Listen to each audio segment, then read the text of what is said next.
못 보고, 못 듣고, 또 말 못하는 것, 이 세 가지를 삼중고라고 하는데, 미국의 헬렌 켈러라고 하는 유명한 여인은 이 세 가지의 고통을 겪으면서도 열심히 그리고 피나는 노력을 해서 미국의 유명한 하버드 대학을 나오고 그 다음에 5개국을 사용할 수 있는 그런 실력자가 되었다고 합니다. 그리고 일평생을 전 세계에 자신과 같이 고통을 겪고 있는 사람들을 위해서 살았다고 하지요. 그래서 아주 유명한 저명 인사가 된 것입니다. 그 헬렌 켈러의 3일 동안만 볼 수 있다면 이라고 하는 수필이 있는데 그 내용을 보면 아주 감동적입니다. 첫째 날에는 눈을 뜨는 순간 나는 평생 나를 가르쳐준 설리번 선생님을 먼저 찾아뵐 것이다. 삼중고를 겪고 있는 자신을 48년 동안 케어를 해준 선생님이죠.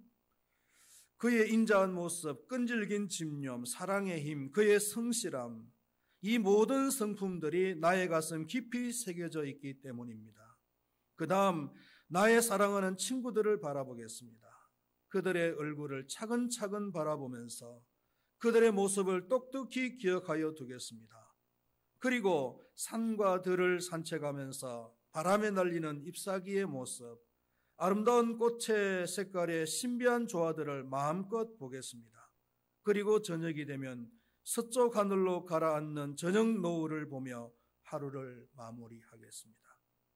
둘째 날에는 새벽에 일찍 일어나 먼동이 터오는 모습을 보고 싶습니다.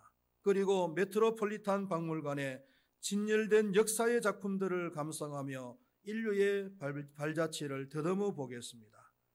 그런 후에는 미술관에 가서 레오나르도 다빈치, 렘브란트 등 세계적인 화가들의 그림을 보면서 예술의 신비를 감상하고 싶습니다. 저녁에는 영롱하게 빛나는 하늘의 별을 보겠습니다. 셋째 날에는 아침 일찍 큰 길로 나가 시간이 아까우니까요. 아침 일찍 일어나는 겁니다. 부지런히 출근하는 사람들의 활기찬 표정을 보고 싶습니다. 거미줄처럼 줄지어 달려가는 자동차의 움직임을 보면서 나는 극장으로 가겠습니다. 그 극장에서 공연되는 오페라 가수들의 노래와 우아한 동작, 그리고 영화에서 상영되는 명배우들의 연기를 감상하겠습니다. 그러다가 밤이 되면 아름다운 불빛 속에 즐비하게 늘어선 상점 안에 진열된 예쁘고 아름다운 상품들을 쳐다보다 집으로 돌아오겠습니다. 이렇게 시간을 보내다가 다시 나의 눈이 감겨질 때 사흘간 눈을 뜨게 해주신 하나님께 감사의 기도를 드리겠습니다. 이 글 속에서 느껴지는 것은 그 헬렌 켈러가 일평생 동안 앞을 보지 못하는 그 고통이 얼마나 힘들었던가 라는 것이 느껴지고요. 그리고 평생 3일만이라도 볼 수 있으면 하는 간절한 마음이 느껴지는 글이라고 할 수가 있겠습니다.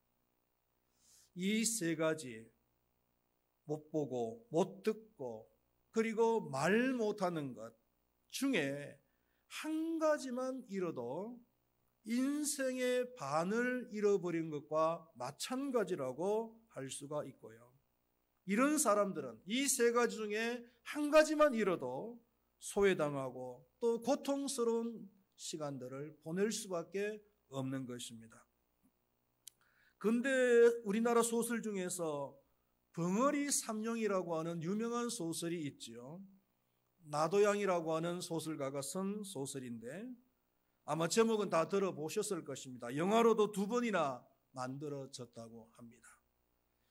양반 오생원의 집에 못생기고 또 키도 비정상적으로 작은 벙어리가 있었는데 그 사람이 바로 벙어리 삼룡입니다. 하지만 워낙 착하고 성실해서 주인 오생원은 이 벙어리 삼룡이를 잘 대주었습니다. 그렇지만 버릇없는 그 주인의 아들이 여러 가지로 이 삼룡이를 괴롭힌 것입니다. 밤에 자고 있을 때 입에 똥을 넣거나, 아니면 잘 때 손발을 묶어 놓는다든지, 아니면 발가락 사이에 불침을 놓는다든지, 아니면 주먹으로 때린다는 등. 그러다가 마지막엔 망나니 주인의 아들의 아내로 들어온 새색시를 구하려다가 죽는다는 그런 슬픈 얘기입니다. 오늘 봉독한 말씀에는 귀신이 들려서 말을 못하는 사람의 얘기가 나옵니다. 아마 이 사람도 말 못하는 그 사람의 고통을 그대로 가지고 살았던 것 같아요. 그래서 사람들은 이 사람이 너무나 불쌍해서 예수님께 데리고 놓은 것입니다. 예수님께서는 사람들이 데리고 놓은 그 벙어리를 보시고, 그리고는 귀신을 쫓아내 주십니다. 그리고 말 못했던 사람이 말을 할 수 있도록 고쳐 주셨습니다. 귀신 들려서 육신의 고통을 당하는 사람은 의사가 고칠 수가 없습니다. 오직 예수님만이 하실 수가 있는 것입니다. 할렐루야. 첫 번째로 생각할 것은 이 사람은 예수님께 나오긴 나왔지만 자신의 의지로 나온 것이 아니라는 거예요. 지난주에 소개되어졌던 그 두 소경의 얘기, 그 두 소경은 자신의 의지로 예수님께 나왔어요. 아주 자발적이고 또 적극적인 자세로 예수님께 나왔습니다. 예수님만이 자신들의 눈을 고칠 수 있다라고 하는 그 믿음이 있었기 때문에 오늘 예수님을 만날 수 있는 절호의 기회고, 오늘 예수님을 만나지 못하면은 다시는 이런 기회가 나에게 오지 않을 수도 있다라고 하는 그런 생각 때문에 아주 적극적으로 예수님께 달려나갔어요. 예수님께서는 그런 적극적인 믿음을 보시고 그 두 소경의 눈을 고쳐주신 거예요. 그런데 오늘 이 말 못하는 사람은요, 자신의 의지로 예수님께 나온 것이 아니고 다른 사람들에게 이끌려서 예수님께 나왔다 그랬어요.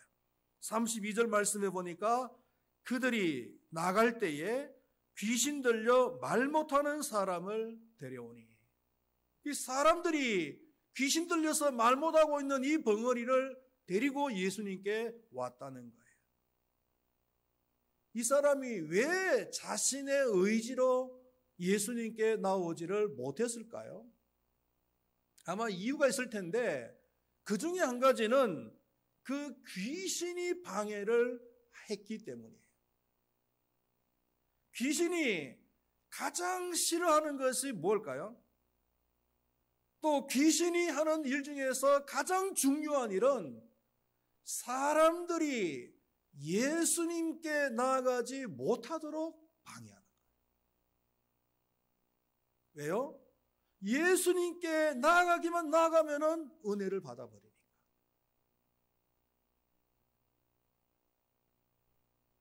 그래서 귀신은 그걸 싫어하는 거예요. 어느 날 갑자기 예배에 가기가 싫다. 어느 날부터 갑자기 성경 읽기가 싫어진다. 기도하기가 싫어진다. 이런 어떤 생각이 들면은 그건 귀신이 역사하는 거라고 생각하시면 돼요. 예배하기도 싫어지고 성경 읽기도 싫어지고 기도하기도 싫어지는 것, 이거는 귀신이 방해를 하는 거란 말이에요.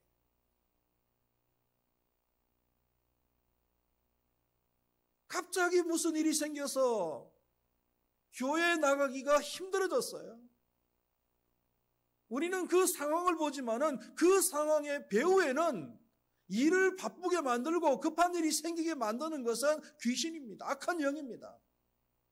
악한 영들이 그런 상황을 만들어서 우리가 예배를 드리러 나가는데 힘들게 만드는 거예요.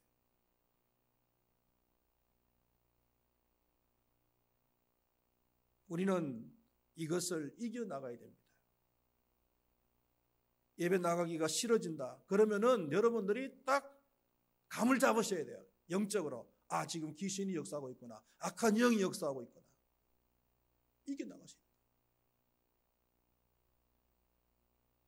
그 다음에 두 번째 이유는 덩어리로 살아온 자신의 삶에 대해서 너무나 실망을 하고, 그래서 아마 자신의 그 삶에 대해서 의지도 이성도 상실해버린, 그래서 자신의 삶에 대해서 자포자기를 해버린 상태가 아닐까.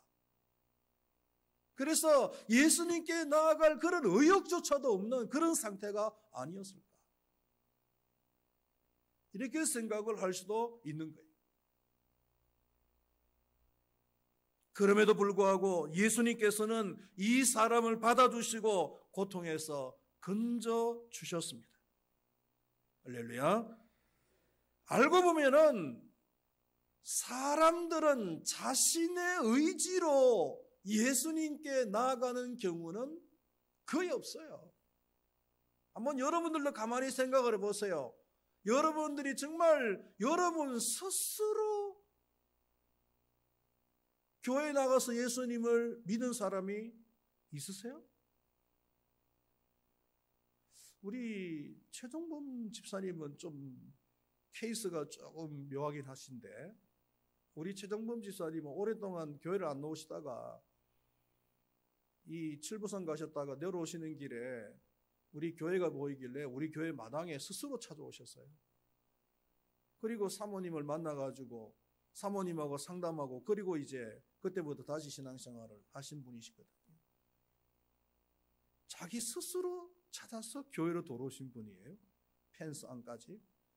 그렇지만 그 이전에 벌써 하나님께서 주신 큰 은혜가 있었기 때문에 한동안 교회를 떠나 있어도 그 신앙을 버릴 수가 없었던 거지요. 그렇죠. 저 같은 경우에도 중학교 3학년 때부터 교회를 다니기를 시작을 했는데요. 친구들하고 모여가지고 여름에 놀러 가고 싶은데 친구 중에서 한 명이 교회 다니는 친구가 있었어요. 그리고 어머니가 교회 집사님이신데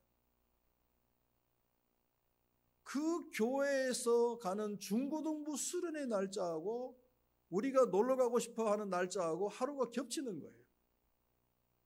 그러면은 그 친구는 우리하고 같이 놀러 갈 수가 없잖아요.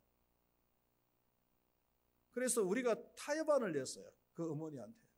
어머니, 이번에 저희들하고 같이 놀러 가게 해주시면은 저희들 다 갔다 와서 그 다음 주부터 교회 다니겠습니다. 그랬어요.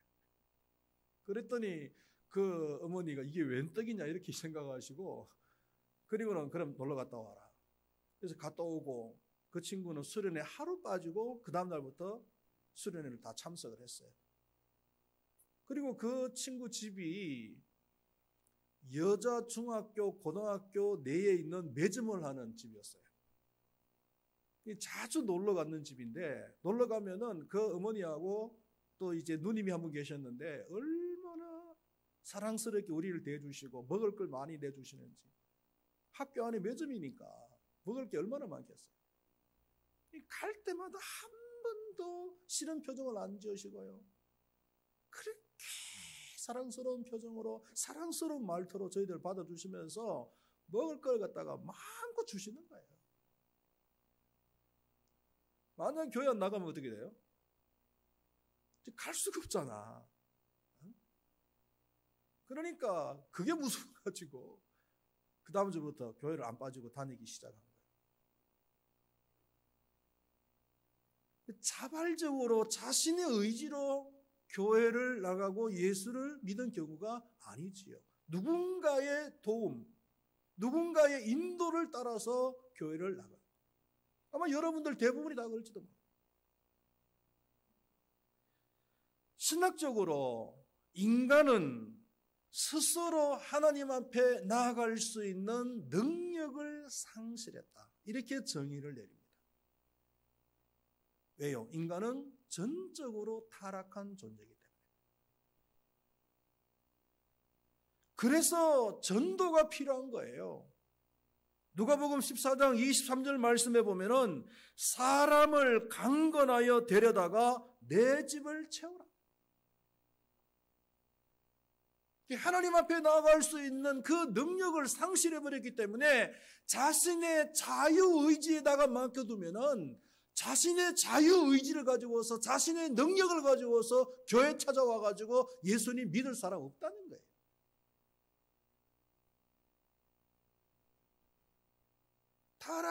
전적으로 타락한 본성을 가지고 있기 때문에 네 자유의지대로 한번 살아봐라. 이렇게 하면은 교회 나올 사람 100명 중에 한 명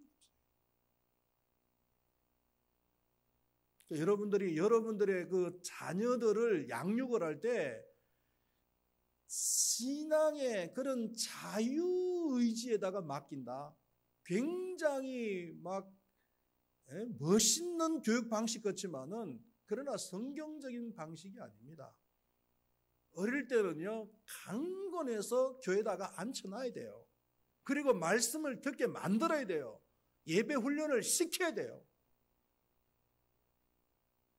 그래야 나중에 크면은 그걸 그때 이제 깨닫는 거예요. 그때 우리 부모님이 심어준 그 교육 방식이 맞았다.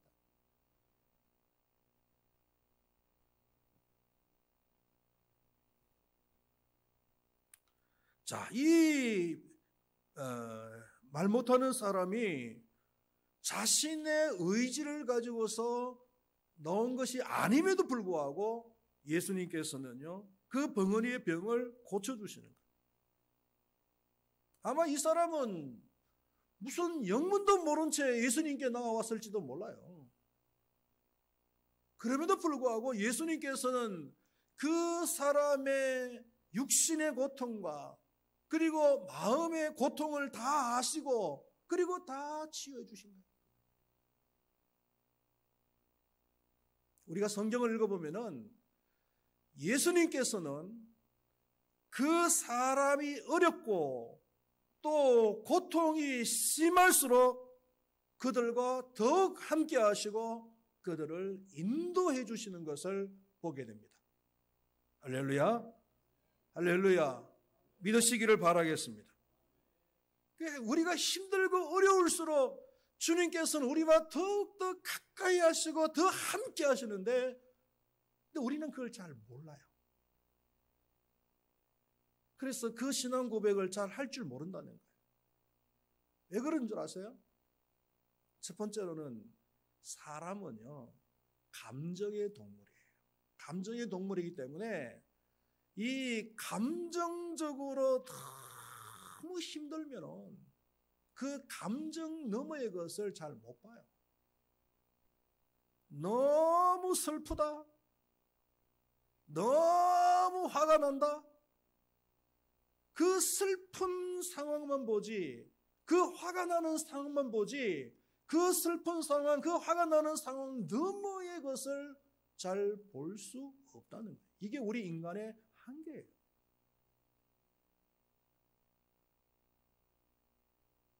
그러나 내가 가장 슬퍼하고 내가 가장 힘들어할 때 우리 주님께서는 나와 가장 가까이 계신다. 할렐루야. 그 감정을 극복해서 하나님을 볼 수 있는 믿음이 바로 성숙한 믿음이에요. 한계에 매이지 마. 우리 동김 목사님 그 부부 사이에 아들이 하나 있었는데요. 그 연세대학교 다니던 아들이었어요. 얼마나 착했는지요. 그 대학교 다닐 때까지 한 번도 그 부모님들이 그 아이 보고 이래라 저래라 말해본 적이 없대요. 너무나 알아서 잘하니까. 너무 착하니까. 근데 그 아이가 성탄절 준비한다고 교회에서 뭘 준비한다고 하다가 교회에서 그날 밤에 잤는데 그날 밤에 죽은 거예요.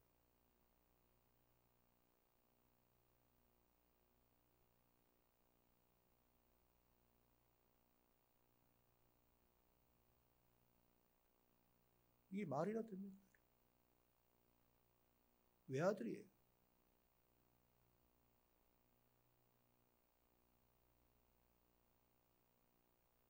그래서 장례식장에 위문하러 갔는데요.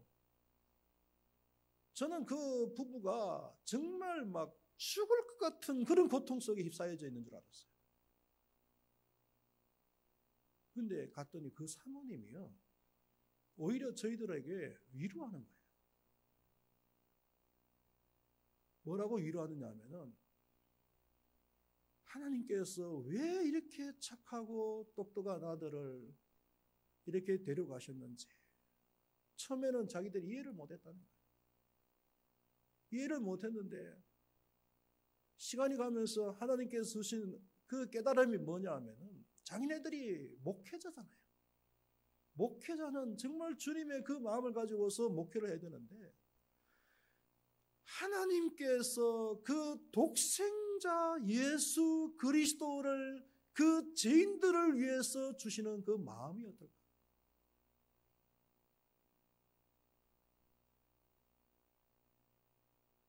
그 마음을 깨닫게 해주시더라고요.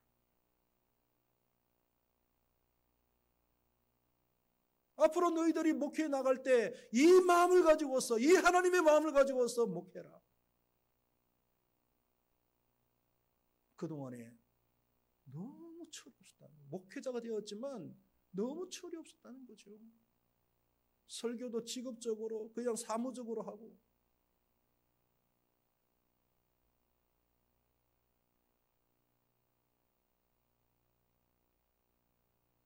아들을 잃는 그 슬픔 속에서도 그 슬픔 너머에 하나님께서 함께 하시고 하나님이 주시는 그 메시지를 받아들이고 그리고 은혜를 받는 이 믿음.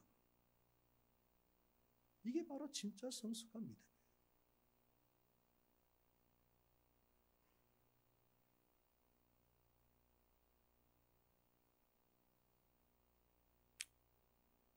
슬픈 감정 너머에 계시는 그 하나님을 우리가 볼 줄 알아야 되고 또 우리가 이 사실 내가 가장 힘들고 어려울 때에 주님께서 함께 하신다는 사실을 깨닫지 못하는 이유가 뭐냐면은 그 주님과 나와의 그 요구가 서로 안 맞아서 그래요. 사이클이 안 맞아서 그래요.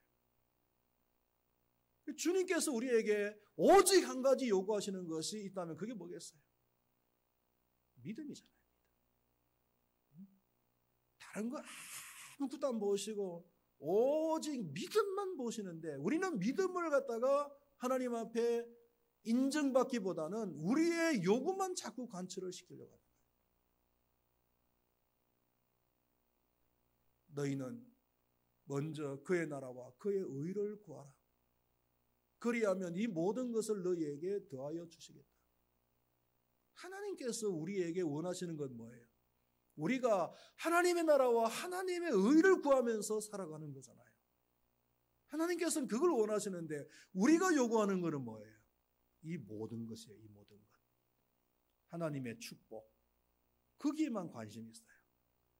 그러니까 하나님은 앞쪽에 관심이 있으신데 우리는 뒤쪽에만 관심이 있는 거예요. 그래서 핀대가 서로 안 맞죠.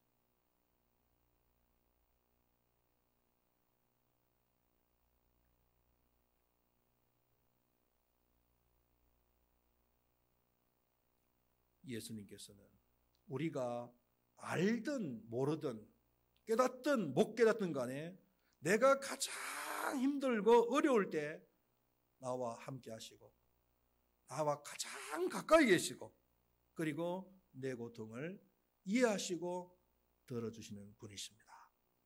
할렐루야. 마지막으로 생각할 것은 기적을 체험한 사람들의 반응을 한번 보면은요. 두 가지의 반응이 나옵니다. 먼저는 그 기적을 예수님의 능력으로 인정을 하는 사람들이죠. 33절 말씀해 보니까 귀신이 쫓겨나고 말 못하는 사람이 말하거늘 무리가 놀랍게 여겨 이르되 이스라엘 가운데서 이런 일을 본 적이 없다 하면서 예수님께서 하신 그 기적에 대해서 놀라워하면서 경탄한 그런 사람이 있는가 하면은 그 예수님의 능력을 끝까지 부정하는 사람들이 있어요. 바리새인들입니다. 34절 말씀에 바리새인들은 이르되 그가 귀신의 왕을 의지하여 귀신을 쫓아낸다 하더라.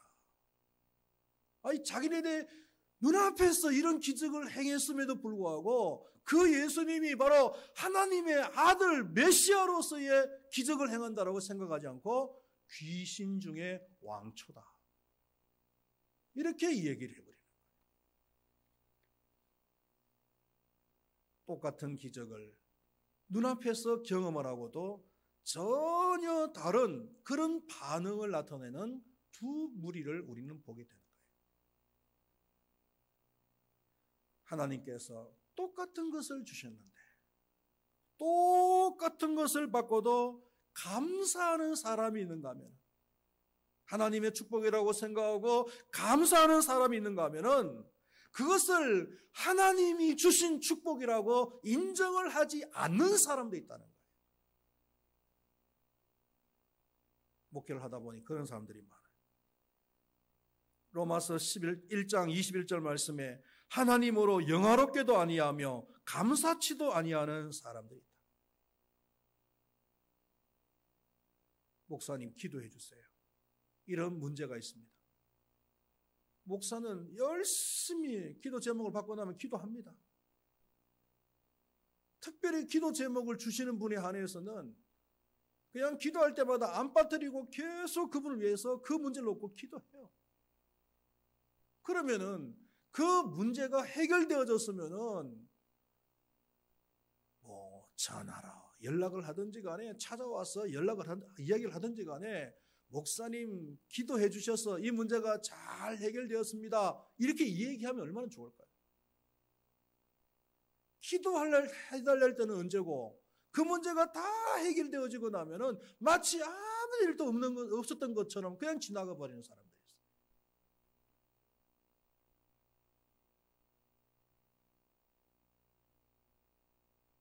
잠언서 29장 13절 말씀에 보니까 가난한 자와 포악한 자가 섞여 살거니와 여호와께서는 그 모두의 눈에 빛을 주시느니라 라는 말씀이 있습니다.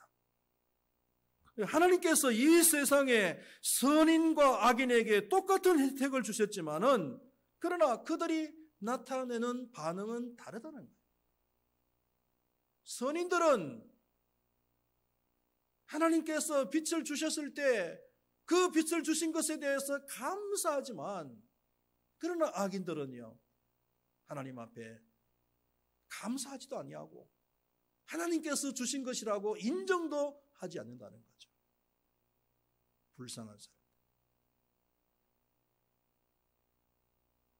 여러분, 축복이 뭡니까? 축복이라는 것은 돈을 많이 벌면은 그게 축복이에요? 건강하면 축복이에요? 축복은 외적인 것이 아닙니다. 물질적인 것이 아니에요. 내적인 것이고 영적인 것이에요.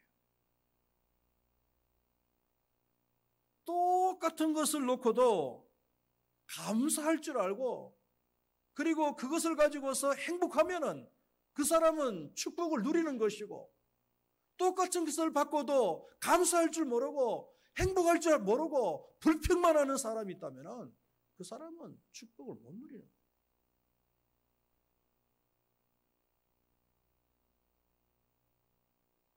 마치 지옥 속에서 사는 것과 마찬가지예요.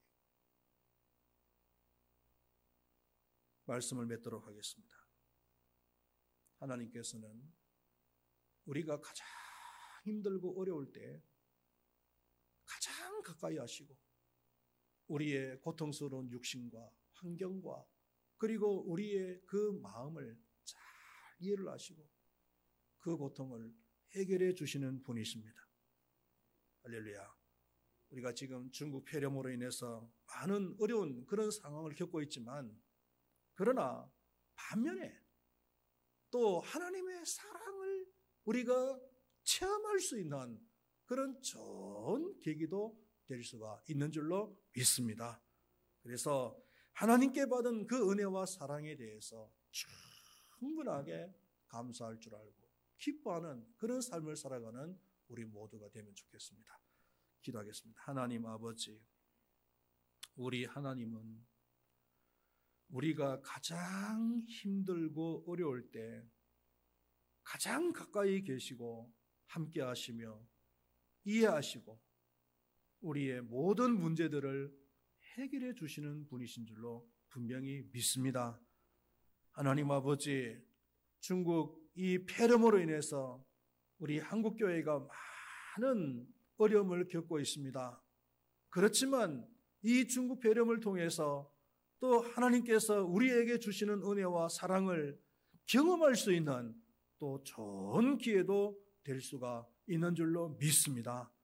그 속에서 하나님의 사랑을 경험하게 하시고 하나님께서 주신 그 사랑에 대해서 그 은혜에 대해서 인정할 줄 알고 감사할 줄 알고 그것을 누릴 줄 아는 우리 큰바위교회 모든 성도님들이 되게 하여 주시옵소서.